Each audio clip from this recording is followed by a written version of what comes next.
And we are live, I think. Greetings, everybody. This is Eric from the ESP project, and this is our first day of live streams, so everybody's welcome. This is actually pretty new for us and certainly new for me. This is my first day doing live streams. So I'm going to tell you it's a little bit rough around the edges, but over time we'll get more comfortable and get a nice workflow going here, and it'll come out a lot better. But I thought while we wait for people to come online, if somebody could just give me a quick message that they can hear me, that'd be great. But while we, again, as we wait for more people to join, let's look at at our agenda. So first thing we're going to do is just do a bit of a summary of the project. You know, most people are aware, but we just want to cover off anybody that's new to the stream or new to the project. Next, you know, we've got a couple of fun little live stream offers that we're throwing out there for the stream. So just to reward our guys that are on. Then we'll jump into just a few project news items and what's going on in the media. Moving on to, we'll talk a little bit about our Average Joe contest that we're running. And then last, what everybody's here for, I believe, is really to talk about, you know, the live Q&A. We've been doing Ask Me Anything sessions over the last couple of weeks now. And a couple of people have come back and asked, you know, can we do this on YouTube? Is there a YouTube channel? So we thought we'd do a live Q&A session or a live AMA to start. So this is our first kick at it. Just please let me know on the chat if you hear me, or more importantly, if you don't hear me. And certainly we'll get to any questions. So please post them on the chat here, and I will start to address those in the live Q&A section. Okay, so the first thing I want to talk a little bit about is just ESP in general. Why the project, where this started from, the genesis of it.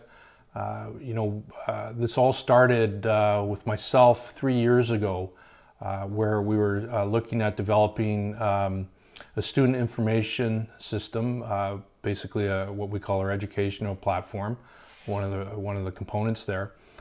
And going through that process of seeing what the need of the user base was, what are the key challenges, especially in the developing world, you know, what we can do to help improve the quality of education, get more engagements with parents, with teachers, and really trying to improve the overall educational process. We had a couple of key issues that had arisen during that analysis and business development. One was obviously cost. You know, cost to the student or to the parent was a big issue. Access. Not everybody you know, is available to pay for online services. They don't have banks, or they're not banked. They're in rural areas, whatever it might be. But access was, again, another a key driver. And then there is also, everybody's looking for convenience, the ability to pay for school fees and get all the information from the child day-to-day, behavioral analysis, attendance management, sickness leave, those types of things. Of course, your daily schedule, lesson plans, you know, not work references, but school references, academic references. They all wanted a single place to bring that together. So that's where we came up with what we call our student information platform, which we call School Connect. Part of that process, we really looked at there being a need for, you know, some type of digital payments. And this is where the idea of the token started to come along.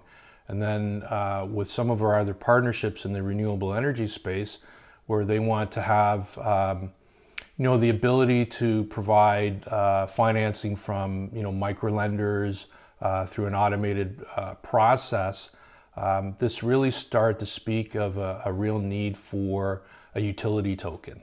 So about 10 weeks ago, we made the final decision to go forward and create the token ESP. And of course, ESP is short for education, solar, and payments. So solar being the renewable energy, where we're primarily focused on the solar business at this point, but we are open to other renewable energy, certainly wind being one of them.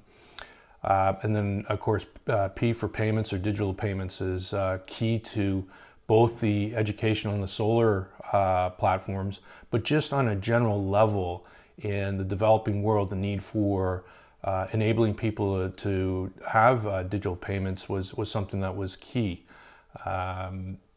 You know, many people are unbanked, don't have a bank account in the developing world, and therefore can be locked out of a lot of opportunities because they can't pay for things online. They don't have the convenience, and everything is just basically, you know, a cash-based economy. Whereas almost all those people have a smartphone, so the ability to load a digital wallet onto their device instantly gives them access to a whole world of new opportunities and convenience. So again, utilizing the token in that context creates a ton of utility and really a lot of opportunities for us in digital payments and on the educational platform side to really make good value of that. So 8 weeks ago or 10 weeks ago, we decided to do this. In that time, we went out and got our seed investment, which really is, you know, geared towards getting the token to market. So we programmed up the website, and we're constantly adding to that. We're starting the marketing, the awareness campaign. We programmed up the token, got that token certified at some fairly extraordinary expense, just to make sure that, you know, we put the safety of the user base or the token holders paramount. I think it's real key that we try to be as transparent as possible. We've put the code onto GitHub for all to see and to audit to make sure that, you know, everything is exactly how we say it's going to happen. You know, we've built in some interesting tokenomics in terms of what we do from a burn perspective and redistributing a bit of a tax to everybody to reward token holders. I think that's a little unique to the system. And, you know, we've done that work. We're now at the point where we're negotiating with exchanges. So you know, that's the next big evolutionary step for the project, is to get onto exchange. And that's really something that we're talking about now in days and weeks, not even months. This is something that we hope can be in place within the next week or two. And we're efforting hard to make that happen. So lots of things have happened in a very short period of time. Also in parallel with getting the token on board is, you know, the development of the different business cases. You know, we continue to develop 2 different educational platforms. One's the student information management system, and the other one is a content delivery platform called Talk to Expert. We'll talk a little bit about that perhaps later in the Q&A. We're also developing, you know, the mechanism and the framework for providing a real DeFi application for this solar-based projects. So there's a lot of exciting things happening, and of course then we'll talk a bit in the news section about some announcements we have in the digital payment side. So for a small team, fairly short period of time around the token, a lot has happened. Though the development of at least the educational platforms are 3 years in the making. So we have a lot of invested capital, intellectual property to develop these things and to really bring it to the market. Okay, so if we take a quick look here at the agenda, I'll go back to this maybe for a second. Live stream offers. Okay, so 2 offers that are making today to everybody on the live stream is 2 things. One, we want to encourage people to pick up the token. You can get them off the website today, espcoin.io, using MetaMask, and we're offering the token to be paid for in Ether. And what we'll do is the first 5 new token holders, so somebody that isn't currently holding a token, but we're trying to incent new adopters, I'll top them up with an additional 2 million tokens. So if you just buy 1 token or 50 tokens or 100,000 tokens, I'll still give you 2 million. For any new accounts that get created during the live stream. And all that we're asking you to do is to put into the chat, of course, that you've made a purchase and what the address is that I can send you the 2 million coins. The next thing that we're going to do is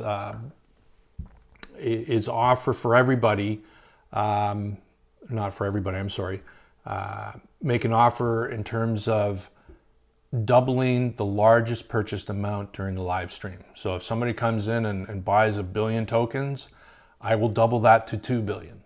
All right, so again, this is just an incentive to get people more into the mode of acquiring the token, because it really does help us.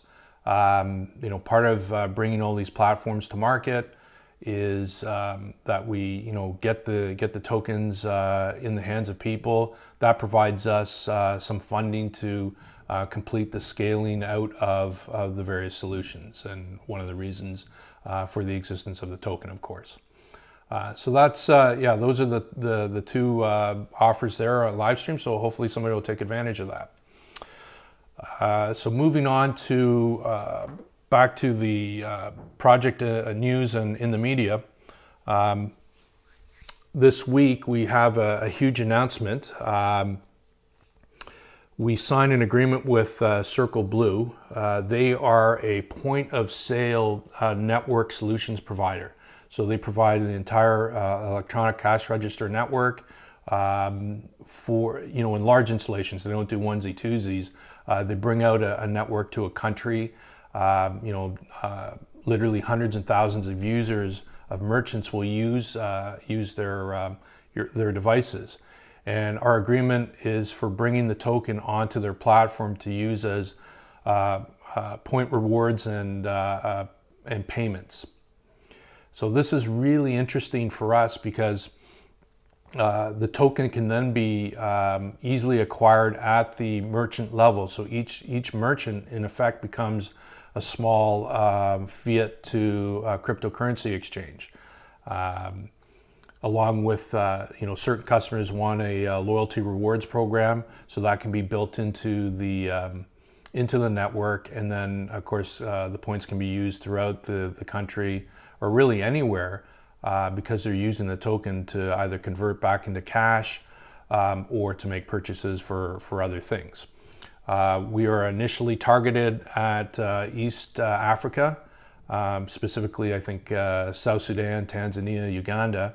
Are going to be our initial foray, but we're working together to identify opportunities and to develop these channels and get them out into the market. So ideally we would probably expect to see something in fruition of that, say 6 months or something like this. Typical time to secure the deal, get out do the rollout and the ramp up and all these types of things.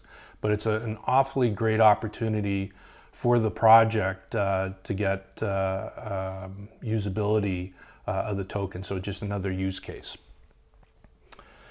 From the standpoint of being mentioned in the media, we've had over the last 2 weeks 17 different articles, interviews, mentions made in various magazines and websites and blogs. Coin Codex, ICO Link, Investing.com, Inside Business, all have written a lot of articles and references to ESP and how it's relevant in the marketplace. And they nicely dovetail in a lot of useful information in terms of how it's relevant in the cryptocurrency space, how it's really relevant and how it's disrupting markets, how it's increasing utility, and the benefits of going down the path with using these tokens. So I think it's an interesting addition to what we're doing. It's part of our marketing effort. It's nice that organically we're seeing people pick up the news. Lots of stuff is happening on our Telegram channel. We've seen a fair amount of growth.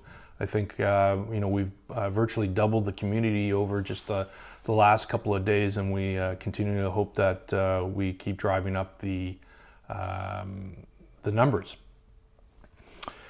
Okay. Last thing before we get into, I think, the Q&A section is our Average Joe Season 2. We did a promotion a week or so ago, and we're repeating it now. The program's running, started on Saturday, and will run till Wednesday. And what we're doing is we're going to reward the single address whose purchases over that period of time equals the average of all the purchases that have happened in that period of time. So we'll double it. So for instance, say we have a number of transactions that average out to say 15 million tokens per transaction. The person who's accumulated tokens closest to that 15 million, we will double their accumulated purchases during that period of time for the winner of the contest. So that's I think that's where we're at with Average Joe. So hopefully again, the community will get a little bit more involved now, start acquiring more tokens, and hopefully we can incentivize and just have some fun with it. I think it's a great little promotional piece. Okay, I think we're really here for the meat of the live stream, and we want to get into the AMA Ask Me Anything session of the discussion. So let the questions come in on the chat. So far we don't have any, so what I will do is just go over a couple of the common questions that have been coming up in a lot of the AMAs. So if anybody's missed them, or anybody new to the channel, they'll get a little bit more relevant feedback. So one of the biggest questions I think that happens all the time, because I think it's unique, is we're getting asked about the random tax distribution and how that works, and why did we do it this way. And the first reason is actually a technical one. The nature of the Ethereum network is that you pay a gas fee for processing transactions on Ethereum. And each transaction can be considered every time we update an address with a balance, or we send funds around or move tokens around, all requires a little bit of gas in terms of these gas fees, and those fluctuates based on the price of gas on that scales with the load of the network. And originally in the white paper, we wanted to distribute the tax distribution, the random tax, or not random, but the tax distribution across all token holders. But that meant updating each and every address or token holder that would that had tokens, and this became prohibitively expensive because it is the sender of the transaction that ends up paying these gas fees. And if they had to update, 1,000 or 2,000 or 5,000 accounts or 10, whatever the number ends up being, basically the gas fee would be extraordinary. We're talking hundreds and hundreds of dollars. And so that doesn't make a lot of sense, and that would just be a complete barrier to the utility of the token and where we expect to use it, especially on the education and digital payment side, where everybody's very, very cost sensitive. So we then decided to look at taking the tax where we burn 50%. So 50% is just there to reduce the circulating population, and then the other half we randomly select a token holder with a zero balance, or without a zero balance, so is actually holding tokens, and reward them with the other half. And we figure out that over time that everybody will be, equally available to receive that tax distribution, that random tax distribution. And I think it's fair because it'll be evenly distributed over time. One of the other adjoining questions is it fair to the large holders of the token?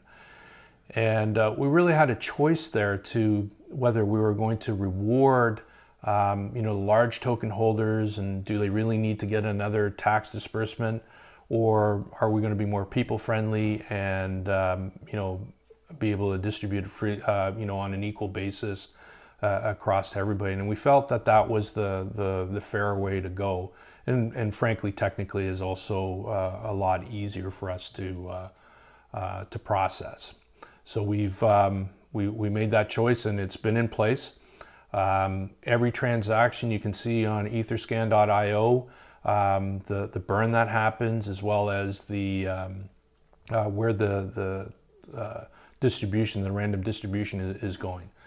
So we try to be as transparent with everything that we do from a project standpoint. And maybe we can talk a little bit about now the tokenomics, about why we crafted them this way. Initially, we minted 500 billion tokens, which is an extraordinarily huge number. But that seems to be the way that many of these projects start with, where it becomes a very affordable token price. People can enjoy some of the upswing in where the value of the token increases. But we have a defined plan, and again, it's in our white paper. You can see it in the code of for the token that's available on GitHub, is that we will burn down the circulating supply over time to a fixed 50 billion total, so only 10% of the initial minted amount. So every time we're burning tokens, obviously we're taking tokens out of the marketplace, and therefore decreasing the overall circulation or increasing the scarcity of the token, and intrinsically that increases the value of the token for everybody. The other way that we're also burning tokens is through a buyback program. So this is also a way that we're injecting capital back into the coin base. As we execute these various business models in both the solar and digital payments and the educational platforms, we will be taking profit that the project earns. 90% of that will be used for token repurchases. When the project repurchases tokens, they will be immediately burned. And again, for transparency's sake, we will be showing on the website starting in Q3, the end of Q3, where we do the purchases, and we'll also show that the tokens are being immediately burned, right? So again, from a transparency perspective, that's really important to us. When we look at being able to do these burns and whatnot, I think it's one of the key differentiators on our project versus other. We're taking real capital, real money, real fiat dollars, and injecting it back into the Coinbase to the value of all the token holders out there. So I think it's really important that that everybody has that. One of the other questions is why did we pick Ethereum? What about other chains? And Ethereum was selected primarily for two reasons. One, it's the second most widely adopted blockchain out there. And second, it has built functionality that's really important to us and the various business models that we're deploying, and that's the use of smart contracts. I think smart contracts, the world is just seeing the beginning of what smart contracts can do. As we start to move things from an analog world into a digital one, we're going to be able to tokenize many different aspects of day-to-day transactions that happens today. Certainly in the solar space, where we want to launch a DeFi application, tokenization of the asset that we're funding or that will be funded through microlending, through a completely autonomous mechanism, so there's no central party that's controlling this thing, I think is a key ingredient to making all this work. So the smart contract is a vital role to making those kind of decentralized apps a reality. So, those were primarily the reasons why we selected Ethereum at the beginning. Of course, Ethereum is not without its own issues, and one of them, as I mentioned before, is the high cost of gas fees. So transactional costs are prohibitive, especially in the digital payment sector. If you're buying a can of pop or something in a third world nation, convenience or whatnot, they can't be slammed with $3 and $4 and $5 or $10 transaction fees for a less than $1 transaction. Doesn't make sense. So we have to look at different solutions to manage gas fees. Now, one thing is Ethereum is in the middle of evolving to Ethereum 2.0, where we're moving from a proof of work to a proof of stake model. We believe that will significantly reduce the gas fee cost. That being said, I don't think it gets us all the way there. The mining community has certain expectations for maintaining the Ethereum network and also making income through these gas fees. So I think there's, some competing demands there that only gets us part way to our goal. We're currently looking at side chains to in closed ecosystems, which is what our plan is in some of these scenarios where we'll be utilizing tokens in that fashion. Therefore, we have a lot more control over the cost of transactions. So that's a very good option for us. And then the next thing is there are a lot of scaling layer 2 solutions that are coming on to Ethereum that also are very attractive, that we'll also be investigating and looking at deploying in the various platforms. That being said, we're also not wed to Ethereum by itself. We're looking at other chains such as Cardano and Tezos and some others, BSC as well. And in any one of these cases where we're going to start supporting a different chain, we will make sure to have a gateway. We will build a gateway between those two chains where we can freely move tokens back and forth at a very minimal cost. Again, we're trying to make this as friction-free as possible, and ultimately hope that we can offer something that really is only the gas fee that the actual networks charge for making these transfers. So that's not going to be a profit center for the project. Again, we're trying to remove as many barriers as possible for the user base to utilize the token. We just don't want to have a lot of fees. The project makes its money by deploying the applications in solar and digital payments and education. We're not so interested in making our profit on how the token is utilized, but through transactions. That's not the way we work. So another important fact that you'll see, and you can verify this in the token code, is that we do not take a cut of any of those tax transactions. It's split between burn, and 50% gets randomly distributed to a token holder. We don't have an interest in the taxation side of how the token works. So I think that's a key thing. So building out these gateways is probably not such a difficult process. We will, of course, utilize the smart contracts to do so, and we'll be working with chains that, of course, will be supporting smart contracts. So Cardano is actually an interesting opportunity for us because the network is built for low cost and a higher scale and speed of transactions over Ethereum. And now they have indicated support for ERC20 type tokens, which is what the ESP token is. We are an ERC20. We like the fact that there's a standard that revolves around that. That means that the utility of the token is a lot easier to get accepted out in the marketplace. So those are the key components. So I think that addresses why we chose Ethereum. One of the next questions that we've received on a fairly frequent basis is on the educational front. How are we making it affordable in these third world nations? And I think the best example that we can give is, I'll give a couple here.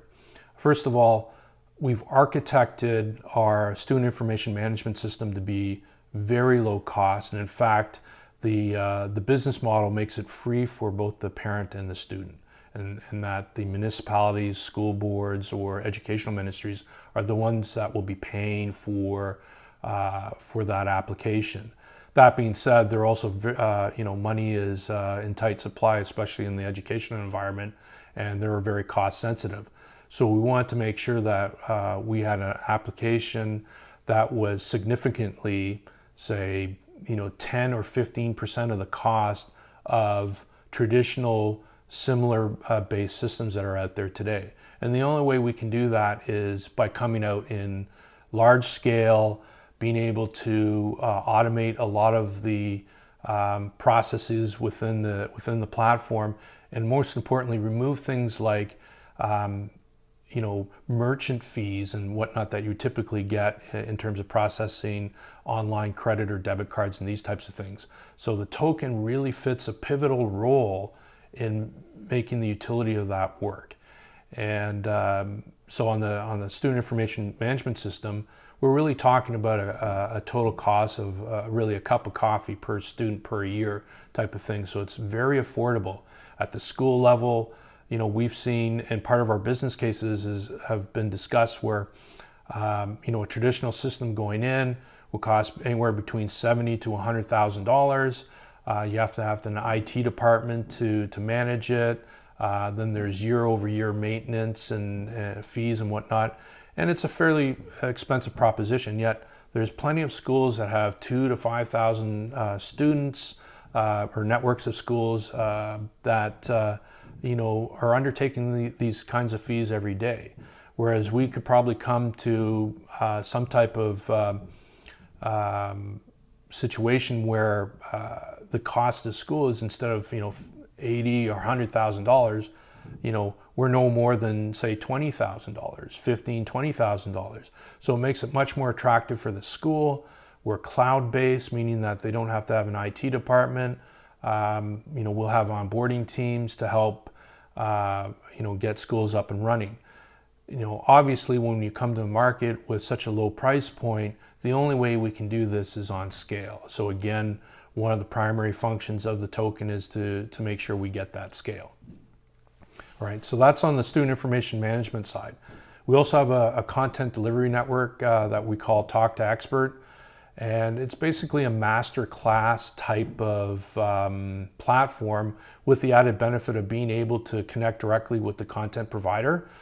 So it's more reflective of a lectured environment that you'd see in a university. A lecture is given, and then afterwards the lecture is made available to the students to answer any questions or have some one-on-one time to go over their concerns. So we've built that into the platform as one of the unique selling features of what we're doing.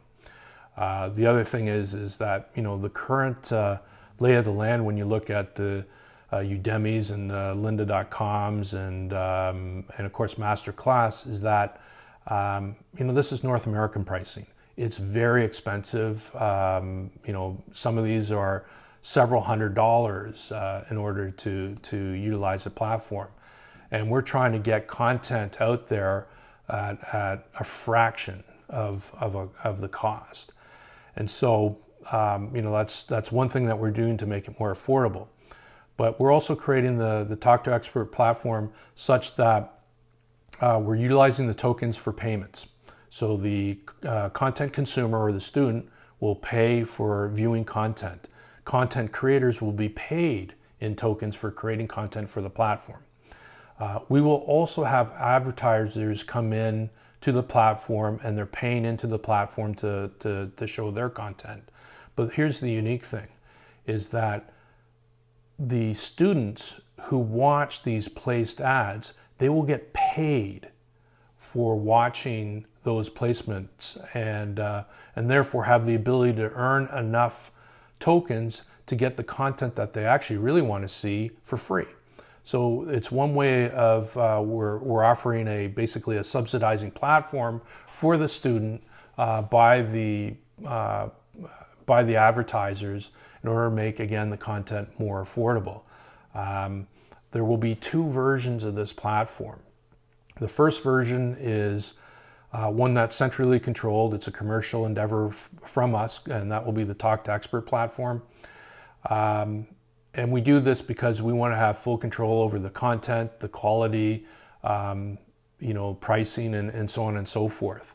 And that will be a closed wall system where we're, again, still targeting to provide this at as low cost as possible.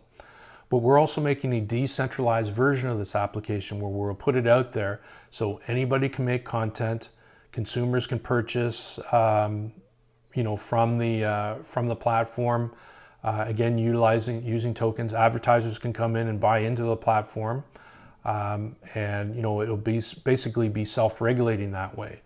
And one of the couple of key features that we have to put in place to make that decentralized app work is also make it self-policing, self-governing, meaning pricing will be voted on by the community. Content policing, so the appropriateness of contents, making sure everything sits within guidelines, will be managed by the network. So we'll have peers within the network that will adjudicate the validity or the appropriateness of the content, and therefore the whole platform becomes self-policing, and there's no single point of have a responsibility, but there's no single point of control of that platform. It's there for everybody to utilize, and so content providers will be using it to obviously make an income.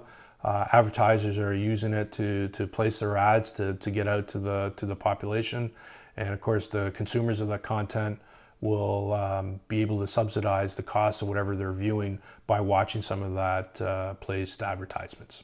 So I think it's a pretty neat decentralized app that we want to get the first version of this, our closed ecosystem, out beginning to come out in the end of September timeframe. Though I think we're running a little bit late. COVID has reared its ugly head in Vietnam, where we'll first be deploying this. But hopefully, the seriousness of that situation reduces now over time. They're taking pretty extraordinary steps in order to mitigate COVID, but nonetheless, it's in full bloom right now, and I hope for everybody they stay safe. But again, as I said, the closed version of that application should come out in the September timeframe. Is what we're targeting, and then the decentralized version of that with the integral controls for community management, we're looking at Q4 of this year. Okay. Any questions coming out yet? No, not yet. Next thing is competitive advantages. I've touched upon a couple of these already, and I think when you start to look at the projects out there, there's 10,000 different token projects out there. There's lots of good projects.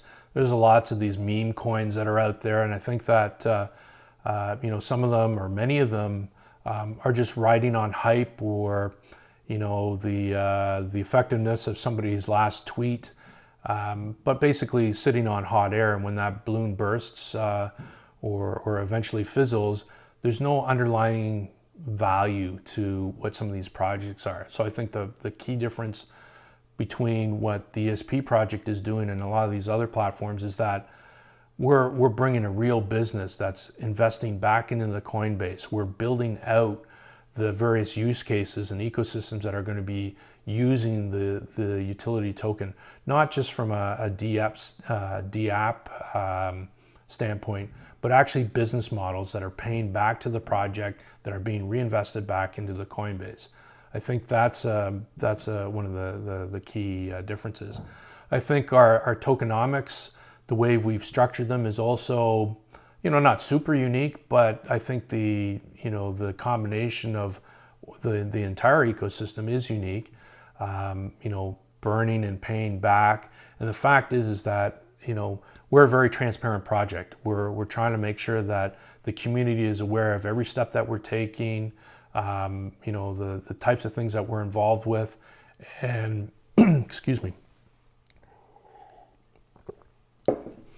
and to really show on the website, we'll have a page that's dedicated to showing when we do our burns and when we do our buybacks, transparently, so everybody knows what's going on. There are some things that we will not disclose so easily, like the exact timing of when we'll do buybacks, because this obviously can be taken advantage of in the market for pricing purposes and whatnot, and that's not really fair to the community. So we'll be doing that on our buyback program will run on a monthly basis, and we will not publicize until it's complete when the actual buyback happens. And this way we're protecting as best we can the public marketplace. So I think that's a couple of the key advantages. The other thing is we're ethically driven. We're only involved in really socially responsible projects. Solar and the renewable energy is really important for the planet. There's a lot of interest and a lot of weight being put behind solar projects now, especially in the United States. You have the Biden administration that is moving renewable energies as to one of the key cornerstones to the administration and what's going on there. And I think that's great. The world needs it. On the education standpoint, really as we're looking at improving the quality of education. And so again, something that's socially responsible, we can get behind and be very proud of what we're doing in this space. So this is really the key tenets of what we're trying to achieve and roll out with the ESP token and the entire project. So we're going to, I guess, come to a close here pretty quickly. If there's not any more questions, let me just check here. I don't see any showing up. Let me just check Telegram. Bear with me one moment.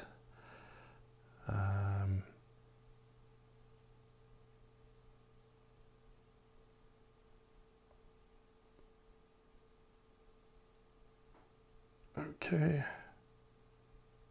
Okay. No, I guess no additional questions right now.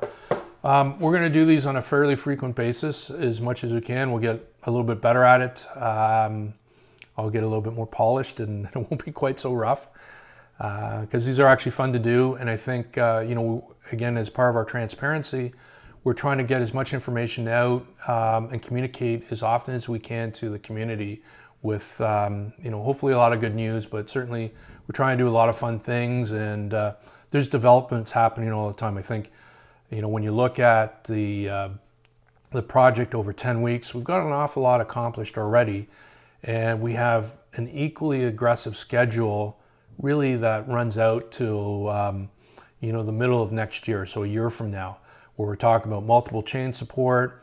We want to bring out, as part of our the underlying underpinnings of the educational platform, a content delivery network. Again, that's completely decentralized. Ultimately, other chains, we want to have support there, and then looking at actually doing a native coin in 2022. and we'll be guided by, you know, the needs and desires and feedback that come back from the community. And so, you know, we haven't made some of those plans, but it is on the roadmap for us to make those go, no-go decisions. But having a native coin brings some efficiencies to us in terms of, you know, obviously market recognition and utility. We have a little bit better cost over what the network infrastructure looks like, as well as what the underlying gas fees or associated transfer fees. You know, to secure a network, we realize that, you know, we can't do it in a centralized fashion. It needs to be decentralized. So we have to have a community, and when you have a community that's securing the network, there's costs involved. Nobody's going to do it for free. So we understand that. So it's striking that right balance between fees and utility and whatnot, which will be a decision point for how we bring this out. And the token itself, you know, whether it becomes a coin over time, you know, again, brings a lot of interesting things, because there's some things that we also want to build into the blockchain. You know, on-chain governance, for instance, that can be used in, especially in our solar platform, in the DeFi application. There'd be some interesting things that can be done there. But ultimately, the project gets more out into the public space and starts to be community managed as well. So these are, you know, some of the long-term goals of where we're trying to bring the coin and the project to. And as I said, you know, we're going to be here, you know, maybe a couple times a week for the next little while, communicating as much as we can as you know, we get more news items. We've got one really big agreement that we're in the middle of negotiating, again, on the digital payment side, similar to what we've done with Circle Blue, that we'd like to announce in the coming days or weeks. It's summertime, people are on vacation, so, you know, things don't move quite as quickly as we would hope. But nonetheless, you know, that's in progress, and we don't see any real roadblock there. That's just because of the size and nature of it, you know, it has to run its due diligence in appropriate time. But of course, you know, launching of the Talk to Expert platform, trying to get out the our School Connect, you know, in the Q3 time frame, and of course, really the next big step is, again, as I mentioned, getting out to the exchanges, you know, which is the next level for us, really, and that legitimizes the token in a broader sense. So we're, you know, I think that's task number one right now is get out to the exchanges, continuing to build the community. So we really appreciate any help there that you know, the community is giving us. You know, we love to get feedback, good, bad, ugly, whatever it might be. Feedback is super important. So if this was useful for you, please hit the thumbs up. If it was not, give us a thumbs down. We're okay. We're adults. Having the feedback is where we can only get better. And if you could subscribe to the channel, that only helps us, and I'll keep you informed as when our next live dates start to happen, and you know, we get more involved and get that information back out to you, and hopefully bring you some value.